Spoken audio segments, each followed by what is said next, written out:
la famille, j'espère que vous allez bien. Moi, ça va super bien, alhamdoulilah. Comme d'habitude, vous êtes sur 7M TV, la télé de la réalité. Bienvenue dans votre émission Double Face. À chaque nouveau numéro, on a un nouveau invité. Et vous et moi, nous allons à la rencontre de notre invité du jour. À bientôt.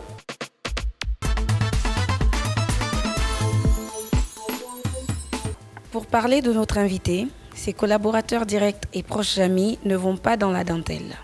De son cycle secondaire à Kaloum à celui du campus universitaire, le natif de Kaloum ne laisse aucun de ceux que l'on peut encore croiser indifférent. Tant il sait marquer et entretenir ses connexions amicales et professionnelles. Nommé en novembre 2017 au poste de deuxième vice-gouverneur de la Banque centrale de la République de Guinée, ce banquier paysan très connu du milieu politique guinéen a su s'affirmer au fil des ans pour jouer un rôle clé dans l'entourage des anciens présidents de Sékou Touré, tout en restant dans les limites du périmètre de ses fonctions à la BCRG. Le diplômé d'une soixantaine d'années de la faculté de droit de l'université Mohamed V de Rabat continue de marquer des points sur l'échiquier politique et social de notre pays. Mesdames et messieurs, recevons son Excellence, Monsieur Baïdy Haribo.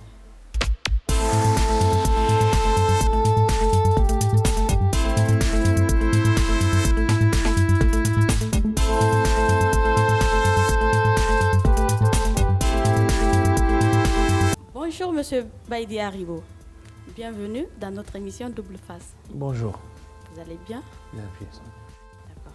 Alors aujourd'hui, comme l'émission l'indique, nous allons, avec les téléspectateurs, découvrir l'autre personnalité de M. Baïdy Haribo.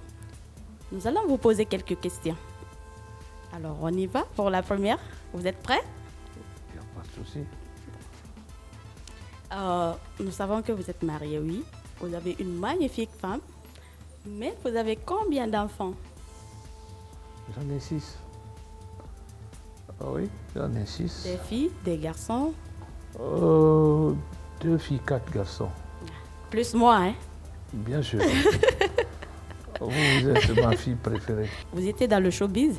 Non, j'ai pas directement été dans le showbiz, mais j'aimais le showbiz et surtout que j'aimais regarder les émissions culturelles africaines, guinéennes, et surtout j'aime beaucoup la musique africaine oui. et guinéenne aussi. D'accord. Vous pouvez nous dire un peu, pendant cette période, quel était votre parcours, vos vécus? Bon, écoutez, je suis un jeune de Conakry, comme tous les jeunes de Conakry. Surtout de Kaloum, hein? Surtout, bien sûr. Et comme tous les jeunes de Conakry, j'ai un parcours qui n'est pas à inventer. Franchement, j'ai commencé à taper le ballon sur le terrain de Kaloum, sur les rues, parce que je suis passionné de foot à l'époque. Ça se voit tout de suite, Et oui. mieux, je voulais devenir footballeur. D'accord. Et j'aimais le foot parce que j'aimais regarder à l'époque le Afia Football Club qui était le club phare de l'Afrique à cette période. Et puis, je côtoyais beaucoup ces footballeurs, donc je voulais devenir footballeur. Donc on a commencé par être d'abord des petits joueurs de quartier. Après, on a été à l'école.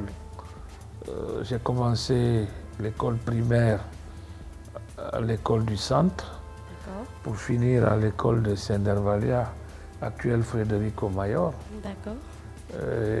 En même temps, on jouait au foot. Et je suis arrivé j'ai fait mon collège et mon lycée au Château d'Eau. À l'époque, c'était le CER qu'on appelait 14 mai. D'accord. En même temps que je jouais au foot. Après, j'ai été admis la faculté des sciences sociales de Donka. D'accord. Au même moment, j'ai été dans l'AS Kaloum avec mes amis de l'époque. Bon, moi, je n'ai pas pu aller très loin puisque ma mère m'imposait Les études. de finir mes études et puis d'être sérieux dans les études. Et aujourd'hui, je lui donne raison, puisque si j'avais continué le foot, je n'allais pas être un excellent footballeur. Et puis que certainement, je ne serais pas aujourd'hui ce baïdi politique que vous connaissez. En ce moment, c'est en 86, 87 que j'ai bénéficié d'une bourse d'études au Maroc. À l'époque, c'était des bourses d'État. J'ai fait la faculté de droit de Fès pour mes 2 premières années. Après, j'ai fini à la faculté de droit de Rabat, l'université Mohammed V de Rabat, en ayant une licence en droit et option en relations internationales. C'est comme ça que j'ai évolué dans la vie, tout en étant un jeune de mon temps, fringant, aimant les boîtes de nuit, et puis quelque part aussi qui aussi était réputé par défaut comme étant très en harmonie avec la gente féminine de l'époque, pour ne pas dire couleur de jupon. Donc c'est comme ça qu'on a entamé notre vie. C'était vraiment Conakry de la belle époque. Hein. Franchement, on était des camarades, c'est-à-dire on venait de tous les horizons. Il n'y avait pas cette stigmatisation qu'on connaît aujourd'hui par rapport à l'ethnie ou à la région. On était vraiment des gamins de Conakry, oui, qu'on appelait Conakrika. Les week-ends, soit on était dans les soirées invitations, ou bien on était dans les boîtes de nuit réputées de Conakry à l'époque. Il y avait Tam Tam, il y avait Palace. Et quand on a commencé à évoluer, il y avait la minière où nos aînés aimaient partir chez Ammar Fardo. Et puis on a fini par la Bellevue. Et surtout, au dernier moment, il y avait l'Oxygène que Antonio Soare avait... Donc c'était depuis l'époque avait ouvert, oui, c'était l'époque ça, la belle époque de Conakry. Mais les gens ne connaissent pas cette histoire-là. Et ils voient les gens aujourd'hui, ils se demandent qui sont-ils, d'où ils sortent, et puis ils ne savent pas. Donc on a vécu comme ça en Guinée pendant cette période. C'était à l'époque du PDG.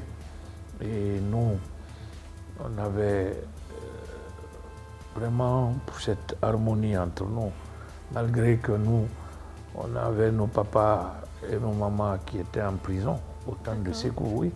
Après les années 70, l'agression, nos parents ont été arrêtés, mon père est mort en prison, ma mère a été libérée par la suite. Mais cela dit, franchement, on se battait de notre manière à arriver là où on est. Moi, par contre, quand mes parents ont été arrêtés, on a quand même été amené à être auprès de notre grand-mère à Fourikaria. D'accord. Et pendant cette période dure de notre vie, moi j'avais 7 ans, 6 ans. J'étais avec mes sœurs. C'était la vie dure. Hein? Ouais, j'imagine. Vraiment. Je marchais 14 km à pied. Pour aller à l'école? Pour aller voler les mangues. Dans les plantations à l'époque d'un blanc qui s'appelait M. Dubac. D'accord. Bricaria. Et puis par la suite, les soirs, avec mes amis, on venait pêcher les poissons sous le pont de Fourikaria. Et puis les poissons que nous on pêchait, ce n'était pas par la canne à pêche, hein, c'était par les lance-pierres, parce que les poissons qui sautaient, là, qu'on appelle en soussou courté, ça fait te prendre ça très bien. Et vraiment, c'était à la fois la belle époque, et puis on était insouciants.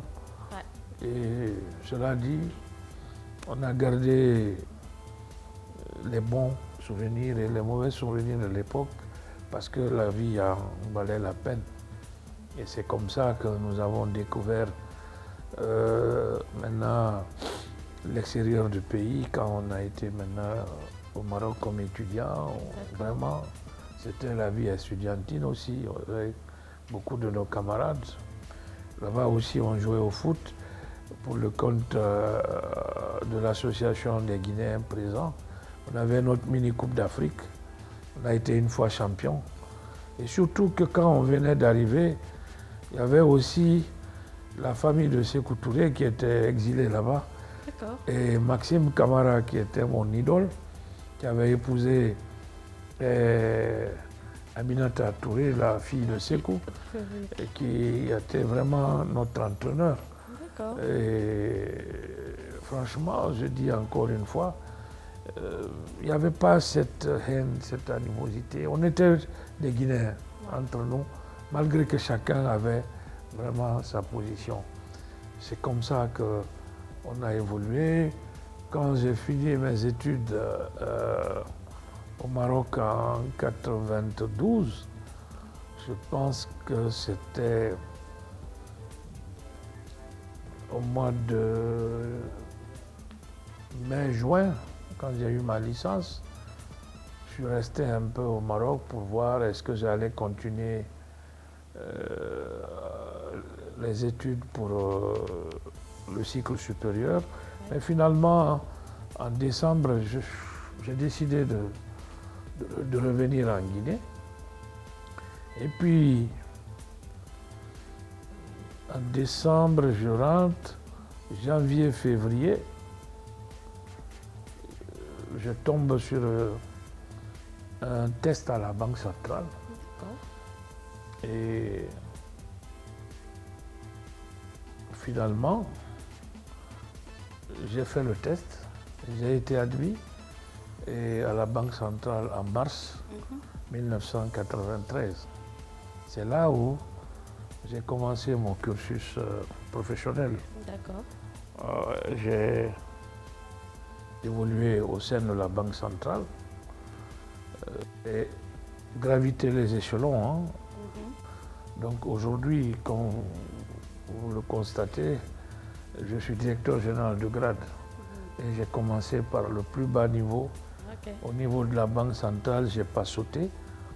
Seulement que entre 1999 et 2001, j'ai été au Sénégal pour mon cycle supérieur au COFEB, où j'ai obtenu mon diplôme d'études supérieures en finance et banque, un diplôme de 3e cycle, qui correspond, que les gens appellent ici, doctorat de 3e cycle, ce qui n'en est pas le cas.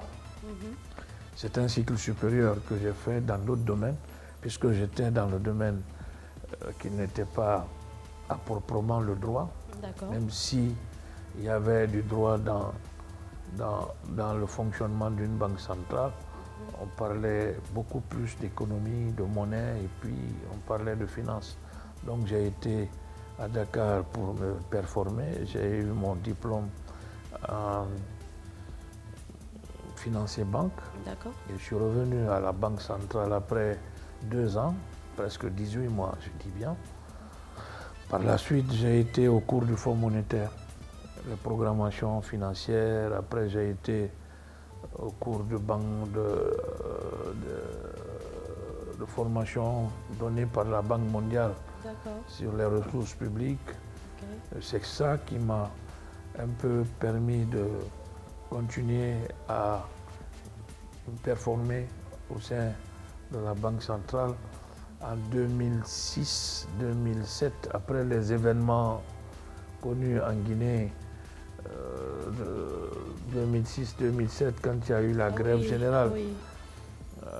j'ai eu la chance d'être coopté par le Premier ministre Kouyaté dans son gouvernement de consensus comme ministre de la Jeunesse, Culture et Sport. D'accord.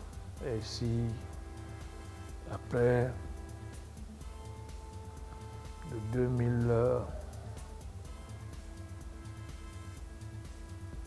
2007-2008,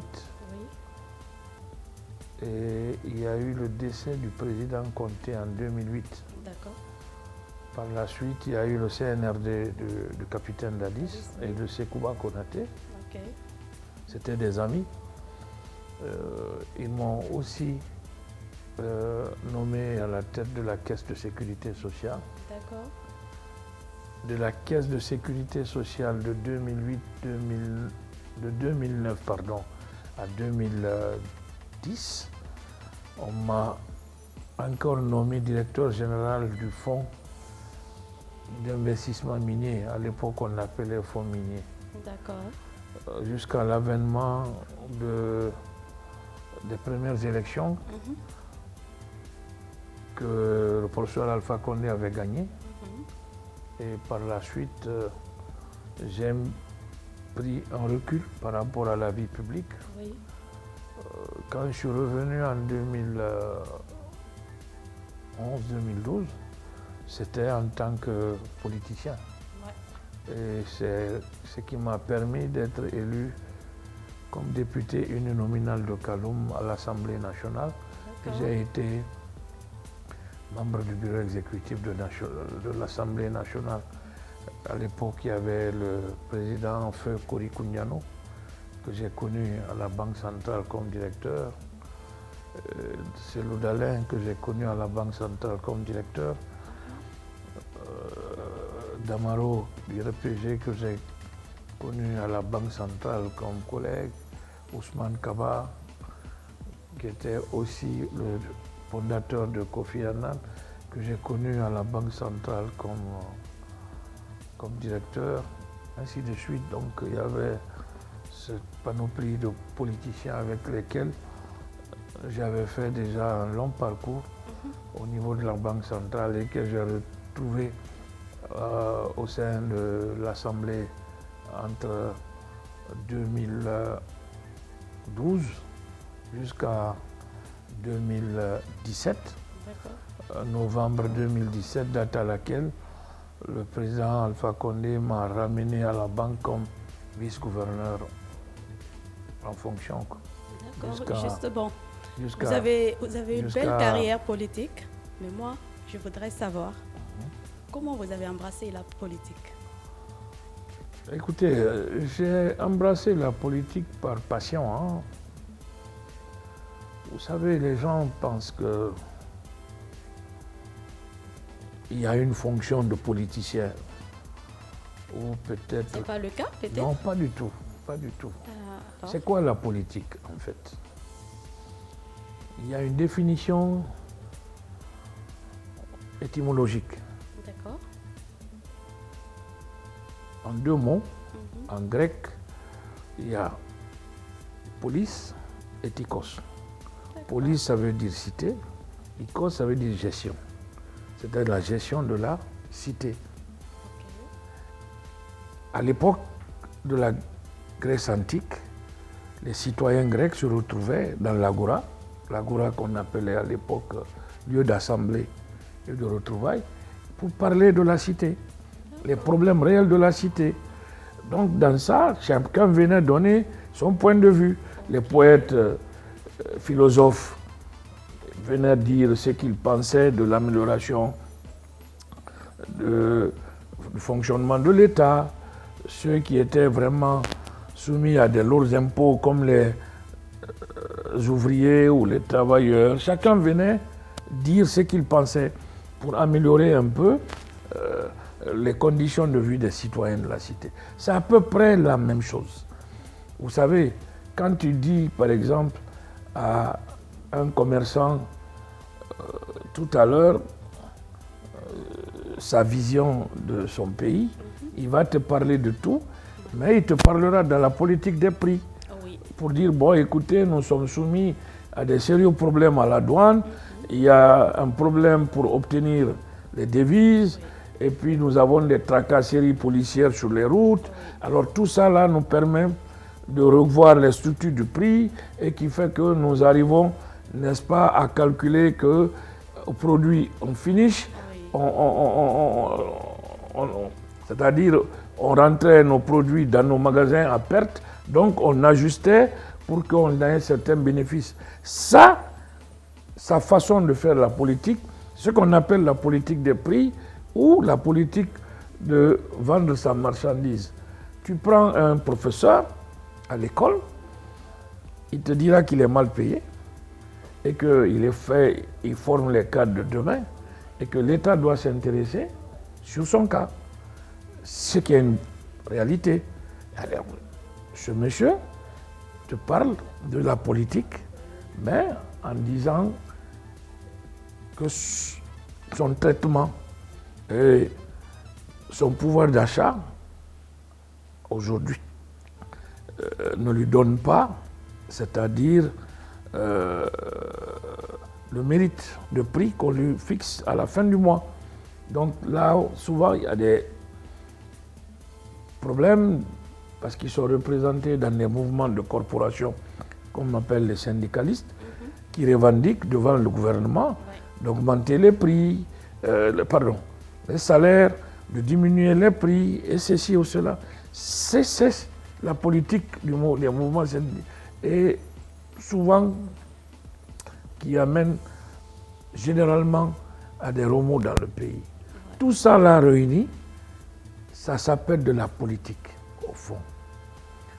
L'État a sa politique budgétaire, il a sa politique monétaire à travers la Banque centrale. Le gouvernement a sa politique publique. Vous comprenez? Donc, chacun dans son rôle fait de la politique. Maintenant, ceux qui sont à même de porter le leadership de ces idées, ou les débats de ces idées, dans les discussions sur les plateformes, dans les débats publics à la télévision ou dans la presse,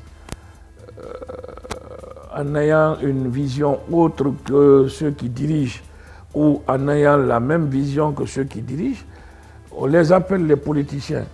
Mais pour moi, c'est plutôt la politique politicienne que ceux-ci portent. Vous comprenez? Oui, oui. Donc maintenant, la politique, on ne peut pas dire à quelqu'un comment tu es arrivé à la politique. On naît déjà dans la politique, n'est-ce pas?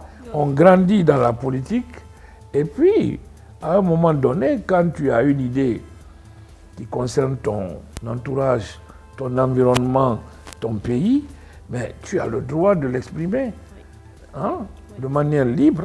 Et puis tu as le droit, si tu veux, le porter haut à travers certainement des courants. N'est-ce pas? Que ce soit parti politique maintenant ou mouvement de contestation et autres là, mais tu fais de la politique. Il n'y a pas de fonction de politicien. Alors, moi, je voudrais savoir, Oui. qu'est-ce qui a motivé réellement cela? Ben, c'est surtout rien d'autre que le débat d'idées. D'accord. Pour moi, la politique n'est pas comme beaucoup le pensent, c'est pas une entreprise sanglante. Comme on le connaît, on l'a connu en Afrique après les indépendances ou même dans la lutte pour acquérir les indépendances. C'est pas une entreprise d'exclusion. Pour moi, c'est en fait un sphère de rassemblement, de contradiction et puis de débat. Et où vraiment les gens doivent venir dire, penser ce que les autres ne pensent pas. Tout le tout dans un contexte de liberté et d'égalité. D'où la naissance de la démocratie au 5e siècle, quand il y a eu la guerre de Péloponnèse. Des penseurs comme Périclès et des penseurs comme Thalès de Milet et consorts ont suggéré pendant cette période qu'il faut un gouvernement de loi en Grèce. Ok. Ben, les gens se demandaient c'est quel genre de gouvernement. Parce que quelque part, à l'époque, on connaissait que deux formes de gestion de l'État. Il y avait l'aristocratie D'accord. et la monarchie. Ok. Alors face à ces deux qui ne donnaient pas de solution aux citoyens grecs, ben, ces penseurs ont pensé à l'époque qu'il fallait un gouvernement de loi, D'accord. un gouvernement qui doit naître par la loi à travers les élections, un gouvernement qui doit être géré et qui doit gérer le pays par la loi. En vous écoutant. Ainsi est né le mot Oui. gouvernement du peuple, D'accord. pour le peuple et par le peuple.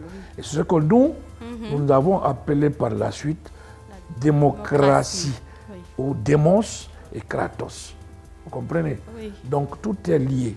Vous comprenez? Oui. Donc les deux caractéristiques de la naissance de la démocratie, liberté, égalité.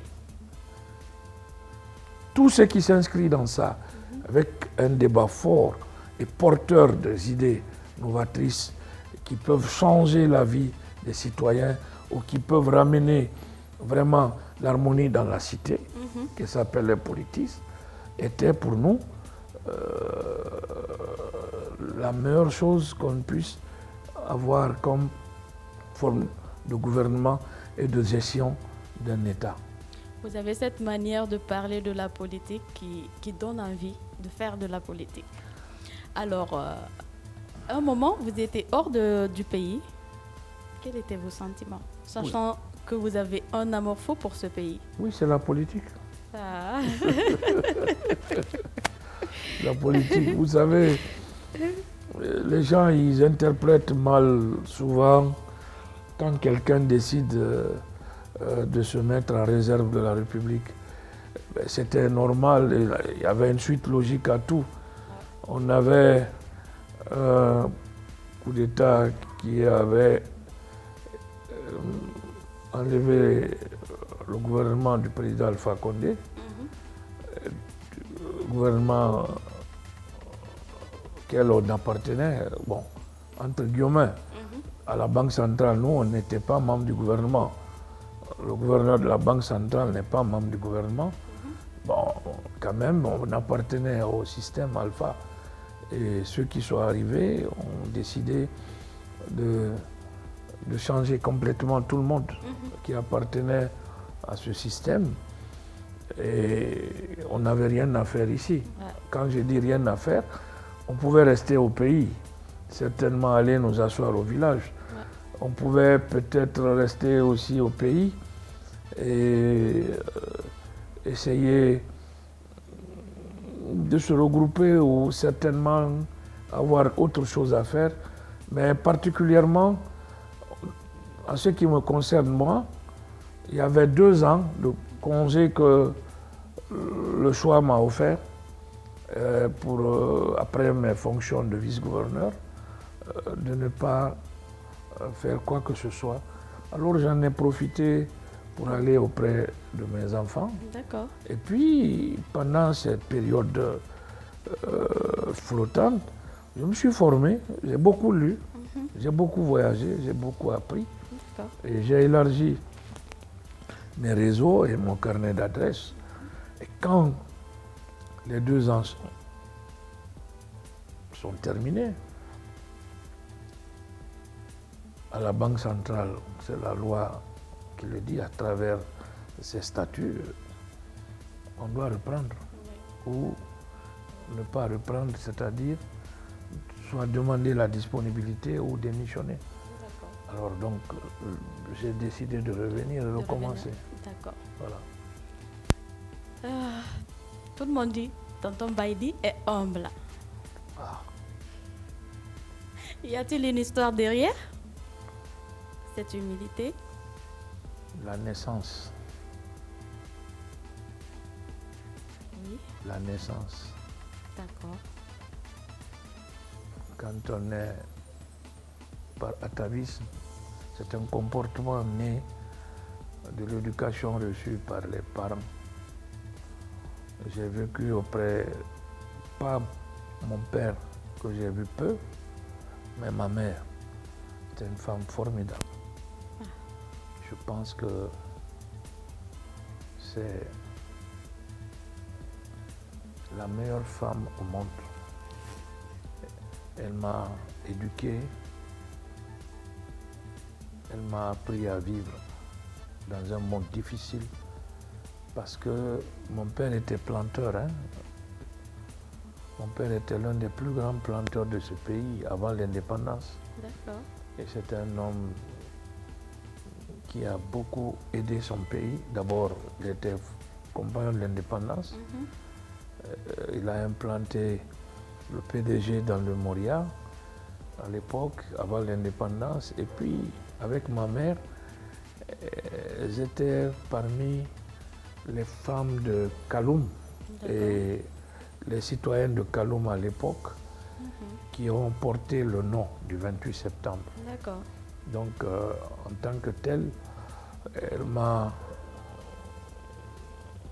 envoyé ce virus d'abord d'aimer mon pays, mais surtout d'aimer mon prochain.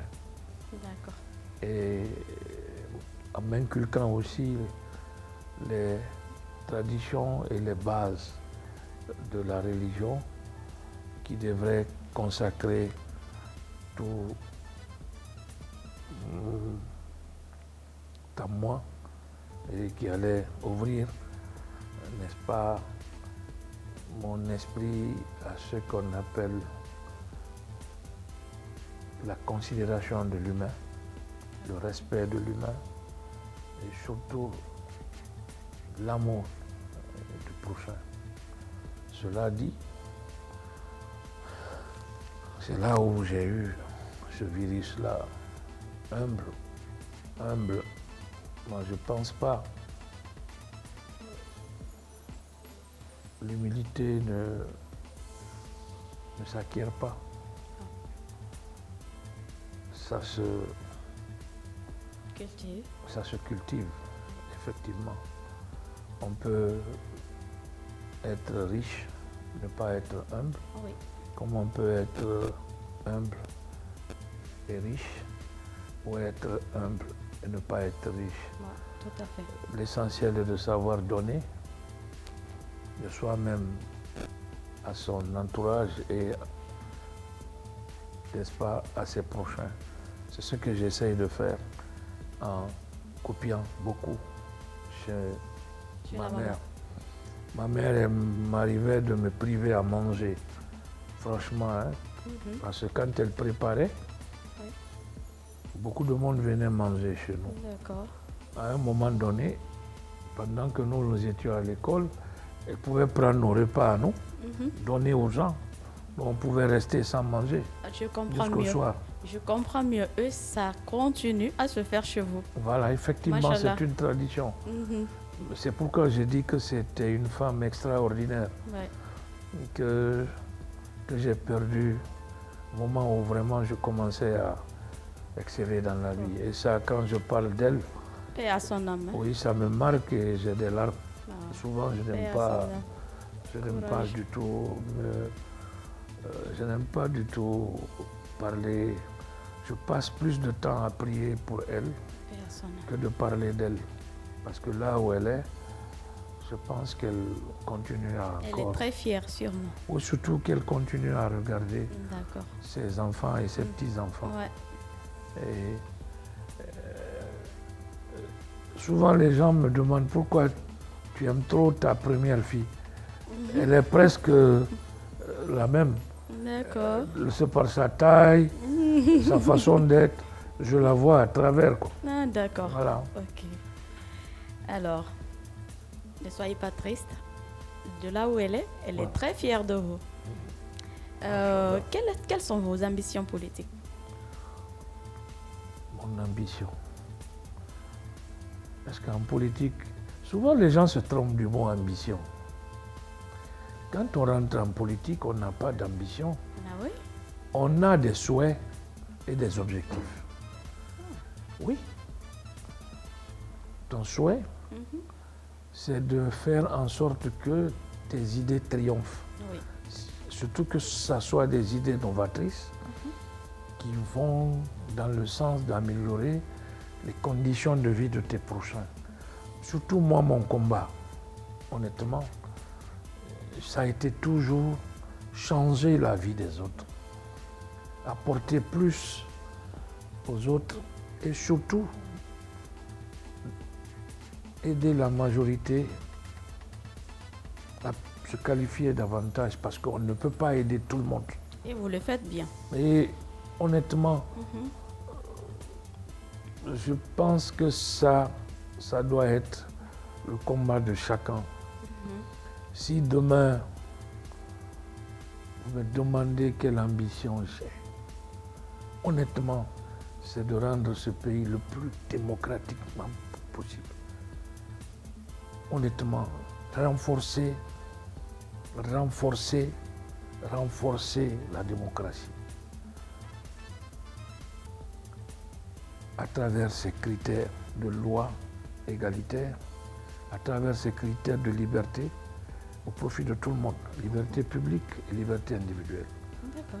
Pour moi, aujourd'hui, sans prétention aucune d'être peut-être président ou pas, mon combat, c'est honnêtement que ce pays soit de plus en plus démocratique. Parce que c'est vrai, ce n'est pas le meilleur système politique de tous les temps, mais la démocratie a comme importance la voix de la majorité doit être respectée.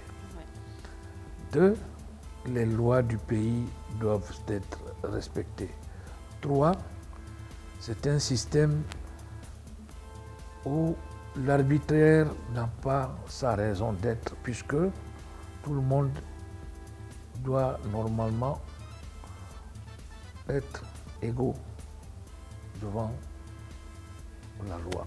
D'accord. Alors donc, c'est des principes, c'est des idées et c'est une vision. Et c'est ça qui, moi, me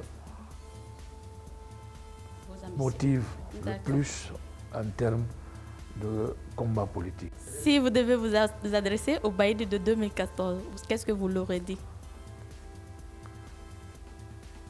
Se concentrer plus à l'école sur les matières importantes. J'ai chômé beaucoup en mathématiques alors que c'était important. Je négligeais par exemple les cours d'anglais. Et puis surtout, j'étais pas trop regardant sur tout ce qui est en matière de sciences. Or, aujourd'hui, je peine vraiment à interpréter certains sujets qui sont liés à ça. Vous comprenez? Oui. Voilà. On va passer à la rubrique défi.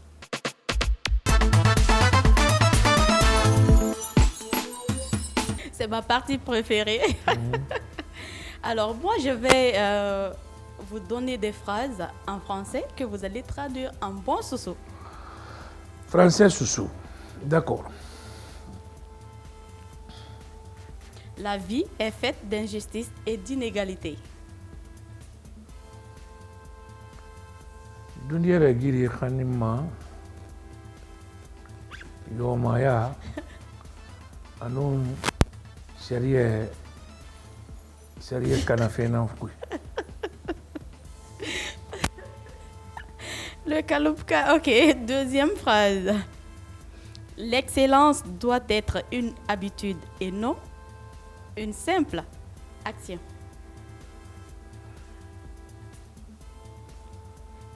Je reprends. L'excellence doit être une habitude et non une simple action. Vous avez vu que je suis sous-sous, mais c'est terrible ça. L'excellence, le mot excellent. Parce que là, c'est terrible. Hein? Excellence, ça peut être un qualificatif pour donner un statut à quelqu'un. Et puis, ça peut être aussi une sorte de perfection. Mais traduisez le bon sous. Franchement, je sais pas. Aujourd'hui, j'ai gagné. Vous n'avez pas pu rien faire. Ouais, le défi, j'ai gagné. Ça, c'est dur, hein, je ne peux pas.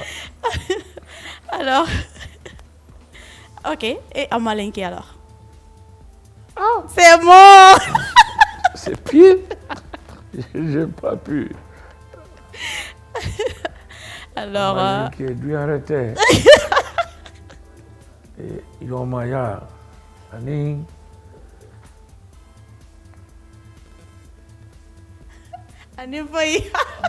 Bon, de toute façon, nous sommes des... Quand on se dit patriotes, voilà, des manières. Chez les autres, honnêtement, je souhaite qu'on impose maintenant nos langues à nos politiciens, à nos responsables de tous bords. Au Sénégal aujourd'hui, Congo et partout, quand les gens viennent devant les populations, ils doivent parler dans le langage du terroir pour les faire comprendre que ils sont là pour eux. Mais quand tu viens, comme je pensais même pas à ça, m'avait pris comme ça là, en contre-pied. Or, nous devrons nous imposer cette façon de penser aussi et de parler notre langue. Et puis convaincre les populations dans les langues. Parce qu'il faut les expliquer ce pourquoi tu dois les aider, qu'ils comprennent eux-mêmes. En fait, cette langue qui peut transporter aussi des idées. Et ça doit être la meilleure façon, c'est de passer par nos langues nationales. Et puis, franchement, je suis de ceux qui pensent qu'il faut instaurer nos langues nationales dans nos écoles. Alors, comme tout début, il y a une fin. Nous tendons vers la fin de cette émission. Merci infiniment, M. Baïdi, de nous avoir reçus. Non, c'est à moi de vous remercier parce que vous m'avez fait grâce de revenir sur beaucoup de choses que j'avais tendance à oublier. Merci à tous nos téléspectateurs. Merci à nos réalisateurs surtout. Alors, CVNM TV, la télé de la réalité. Vous étiez dans Double Face, votre émission chic. À bientôt.